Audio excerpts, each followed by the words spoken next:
Hello and welcome everyone. Thank you very much for tuning in. This is a screencast-o-matic presentation and recording for the part of the lesson that has us looking at the life of the Buddha. Before we get started, please let me encourage you to open up to today's lesson and to scroll down the correct section. And remember that your task here is to answer the concept questions that go with the reading and then analyze a few quotes of Buddhism specifically. So let's go and get started. And remember, you can replay any part of this presentation for repetition, detail, and clarity later.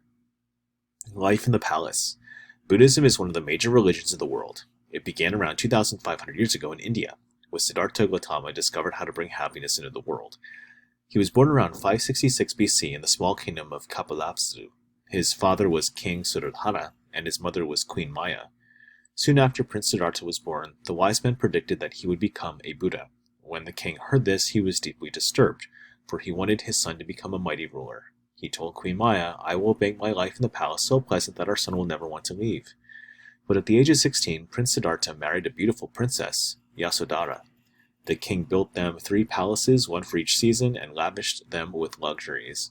They passed their days in enjoyment and never thought about life outside the palace. The 4 sights.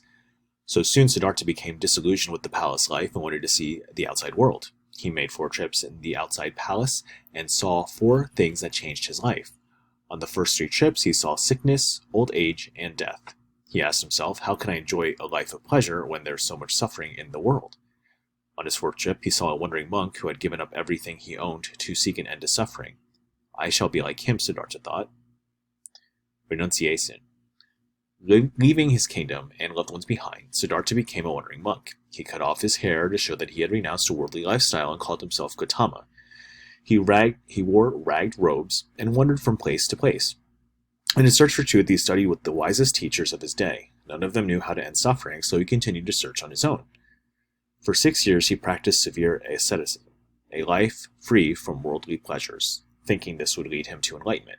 He sat in meditation and ate only roots, leaves, and fruit. At times, he ate nothing.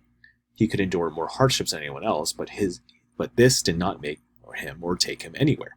He thought, neither my life of luxury in the palace nor my life as an ascetic in the forest is the way to freedom.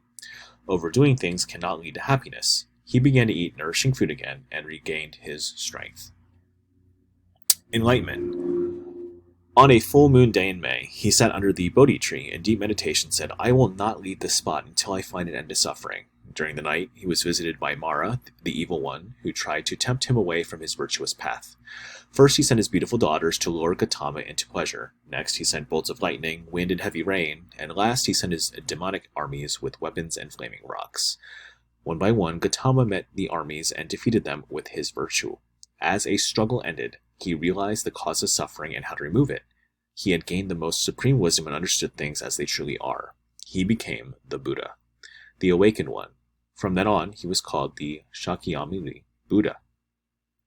After this enlightenment, he went to the Deer Park near the holy city of Benares and shared his new understanding with 5 holy men. They understood immediately and became his disciples. This marked the beginning of the Buddhist community. For the next 45 years, the Buddha and his disciples went from place to place in India, spreading the Dharma, or his teachings. Their compassion knew no bounds. They helped everyone along the way. Beggars, kings, slave girls, and at night they would sleep where they were. When hungry, they would ask for a little food. But whenever the Buddha went, he won the hearts of the people, and because he dealt with their true feelings.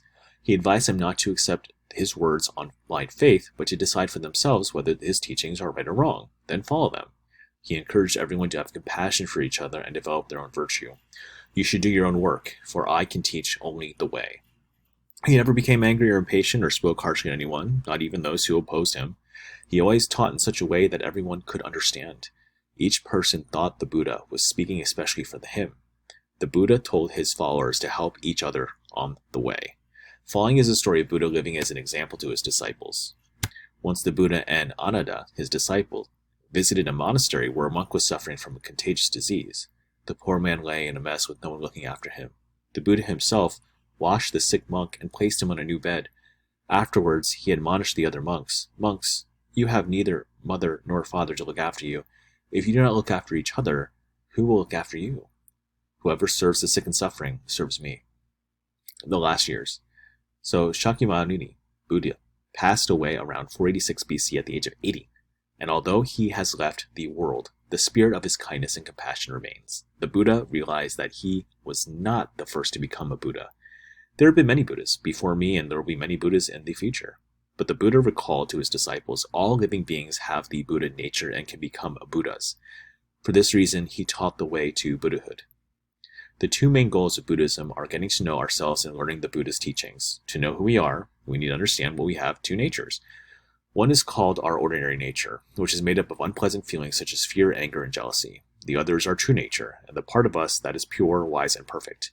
In Buddhism, it is called the Buddha nature. The only difference between us and the Buddha is that we have not awakened to our true nature.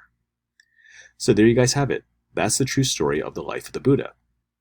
Please go ahead and answer the questions and analyze the teachings here from Buddha. Thank you very much for tuning in, and good luck with completing the rest of the lesson.